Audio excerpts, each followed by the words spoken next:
അമീർ കാക്കാനെ എനിക്ക് സഹായിച്ചത് മുനീർ കാക്കാനെ എനിക്ക് സഹായിച്ചത് വ്യസനത്തിലിருந்து பஸ் சார்ஜ் வர எல்லாமே உதவி பண்ணது பட்சணம் വ്യസനത്തിல இருந்து எல்லா കാര്യങ്ങളും സഹായിച്ചത് ഒരേ ആള് അമീർ കാക്ക തന്നെ മുനീർ കാക്ക വേറെ ആരും സഹായിച്ചില്ല നാട്ടിലെ കേസിലിருந்து എല്ലാ കാര്യങ്ങളും എനിക്ക് എടുത്ത് ചെയ്തത് അമീർ കാക്ക തന്നെ വേറെ ആരും സഹായിച്ചില്ല മുനീർ കാക്ക തന്നെ ചെയ്തത് എല്ലാ ഇതിലെയും ഒരു നല്ലൊരു മനുഷ്യനായ എനിക്ക് ഉദവി பண்ண ഒരേ മനുഷ്യനെ പേങ്കാട്ടിലെ ഈ ഒരു മനുഷ്യൻ തന്നെ മറ്റേ ആരും ഒരു മനുഷ്യന്മാരെ എനിക്ക് സഹായിച്ചില്ല നീടോടി നല്ലപോലെ നന്നായിക്കോട്ടെ നല്ല മനസ്സിനെ കൊണ്ട് നല്ലൊരു സഹായം ചെയ്തത് അവർക്ക് വീണ്ടും നന്ദി. പിന്നെ പഞ്ചായത്ത് ആക്കാൻ വേണ്ടി ശ്രമിച്ചില്ലേ? ആ പഞ്ചായത്ത് ആക്കാൻ വേണ്ടി ശ്രമിച്ചപ്പോ പഞ്ചായത്ത് ആക്കണ്ടെന്ന് പറഞ്ഞത് ഞാനല്ലേ? പഞ്ചായത്ത് ചെയ്യാന്ന് പറഞ്ഞു. പിന്നെ അതും വേണ്ടാന്ന് പറഞ്ഞു. അപ്പൊ സാറ് വക്കീലായിട്ട് സംസാരിച്ചപ്പോ 5 ലക്ഷം റുപ്യ സംസാരിച്ച് എല്ലാ കാര്യങ്ങളും ചെയ്തു കൊടുത്തത് അമീർ കാക്ക തന്നെ, മുനീർ കാക്ക. പിന്നെ അതല്ല, പിന്നെ വക്കീല് പറഞ്ഞ 5 ലക്ഷം റുപ്യോളം മേലെ കിട്ടുമെന്ന് പറഞ്ഞു. അതൊക്കെ സഹായിച്ചത് അമീർ കാക്ക. വക്കീലിന്റെ അടുത്ത് എല്ലാ കാര്യവും ഏൽപ്പിച്ചു കൊടുത്തത്. പിന്നെ SI ഫറോക്ക് സ്റ്റേഷനിലെ SIയും പോലീസും ഒക്കെ സഹകരിച്ചതിന് ഒക്കെ സഹകരിച്ചതും അമീർ കാക്ക തന്നെ, വേറെ ആരും സഹായിച്ചില്ല. അവര് നല്ലൊരു ആനന്ദേട്ടൻ പറഞ്ഞത് ഇപ്പൊ തമിഴ്നാട്ടിലുള്ള വ്യക്തിയാണ്.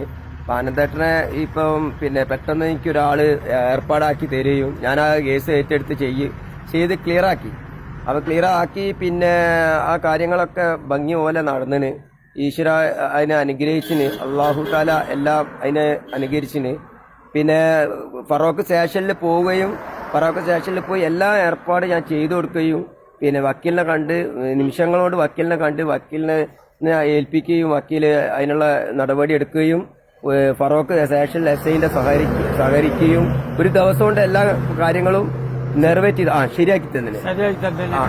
അപ്പോ ആന്തേട്ടന് പറയുന്നവരല്ലേ, ആന്തേട്ടൻ ഈ വലിയൊരു ഉപകാരമാണ് ചെയ്തു തന്നത്. കാരണം ഒരു പഞ്ചായത്താക്കി ഒരു 10-20,000 റുപ്യക്ക് പഞ്ചായത്താക്കി പോയി കഴിഞ്ഞാല് ഇതിന്റെ മൂപ്പരെ ജീവിതമാർഗം എന്ന് പറഞ്ഞാല് വളരെ വയ്യോട്ടാണ്. കാരണം ആരുമില്ല ഇവിടെ നാട്ടിൽ സഹായിക്കാനോ അല്ലെങ്കിൽ ഒരു നേരത്തെ ഭക്ഷണം വാങ്ങി കൊടുക്കാനോ ഈ പല ആൾക്കാരും പറയുകയാണെന്നല്ലാതെ 11 പേങ്ങാടുന്നും പെരിങ്ങാവുന്ന ഓരോരുത്തർ പല കുറ്റങ്ങളും പറയുന്നതല്ലാതെ അയാളെ ഇറങ്ങി സഹായിക്കേ അല്ലെങ്കിൽ ഒരാളെങ്കിലും മെഡിക്കൽ കോളേജിൽ വരെ പോയില്ല. മെഡിക്കൽ കോളേജിൽ ഒരാള് പോയി എന്ന് കേട്ടിന്, അല്ലാതെ വേറെ ഒന്നുമില്ല. പിന്നെ പെയിന്റ് പണിക്കാരെ മേസ്ത്രിയിലെ വായിച്ചോനൊന്ന് വന്നു പോവും. പിന്നെ ഒന്ന് ചെറിയ ഹെൽപ്പുകളൊക്കെ ചെയ്തിന്. അപ്പൊ നമ്മൾ അത് മാത്രം പോരാ, മൂപ്പര് ഒരു കൈയും കാലൊക്കെ പൊട്ടി കിടക്കുമ്പോ ആ ഹെൽപ്പ് മാത്രം പോരാ. അപ്പൊ നാട്ടുകാരെ ഹെൽപ്പ് വേണം. അന്യരാജ്യത്ത് നിന്ന് വന്ന ആൾക്കാരാണ്, നമ്മളെ ഹെൽപ്പ്, പ്രത്യേകിച്ച് നമ്മളെ ഹെൽപ്പുകളൊക്കെ വേണം. ആ ഹെൽപ്പ് ഇനി എല്ലാ കാര്യത്തിനും വേണം. അപ്പൊ മൂപ്പര് പറഞ്ഞത് ഇങ്ങനെയാണ്, ഞാൻ തമിഴ്നാട്ടിൽ പോയിട്ട് ഇനി തിരിച്ച് ഞാൻ വരും. അത് നല്ല പോലെ ഞാൻ വരും. ഇനി ഇവിടുന്ന് അങ്ങോട്ട് മുന്നോട്ട് നല്ല ജീവിതമാക്കി ശ്രദ്ധിക്കും കാര്യങ്ങളൊക്കെ എന്ന് എന്നോട് പറഞ്ഞേ.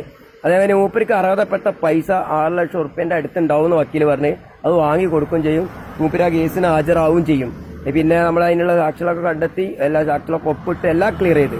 പിന്നെ ഇതൊക്കെയാണ് നമുക്ക് ഈ അവസരത്തിൽ പറയാനുള്ളത്. അപ്പോൾ മൂപ്പര് പിന്നെ ഇനി തമിഴ്നാട്ടിലേക്ക് പോവാണ്. അപ്പോൾ തമിഴ്നാട്ടിൽ പോട്ടെ, പിന്നെ പോയിട്ട് കൈയൊക്കെ മാറി സുഖമായിട്ട് വരട്ടെ എന്ന് പറയാം. കണ്ടിപ്പായിട്ട് വരും. ആക്കാവ എന്നും മറക്കില്ല, എന്നും വിശ്വസിക്കും. അത് സത്യവാക്കാം. ദൈവം കാക്കട്ടെ.